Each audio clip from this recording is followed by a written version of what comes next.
Alamak. Ayam ni. Balik aku. Aduh.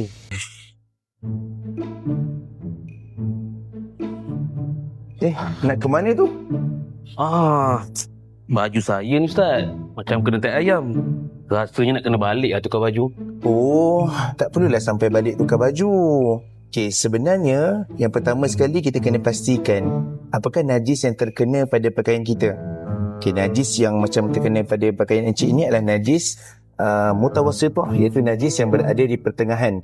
Jadi macam manakah langkah untuk kita membersihkan pakaian ini, iaitu dengan kita membersihkan najis ini yang terkena pada pakaian kita dengan menggunakan air yang suci, dengan memastikan hilangnya 3 benda pada pakaian kita. Yang pertama, hilangnya bau, iaitu dengan kita menghidu bau pada pakaian kita itu. Jika sudah hilang baunya, maka bersihlah pakaian kita. Dan yang kedua, hilangnya warna. Warna itu dengan kita melihat pada pakaian kita. Jika hilangnya warna yang melekat daripada najis itu daripada pakaian kita, maka bersihlah pakaian kita. Dan yang terakhir sekali, iaitu hilangnya rasa. Tapi jangan pula kita rasa dengan lidah ya.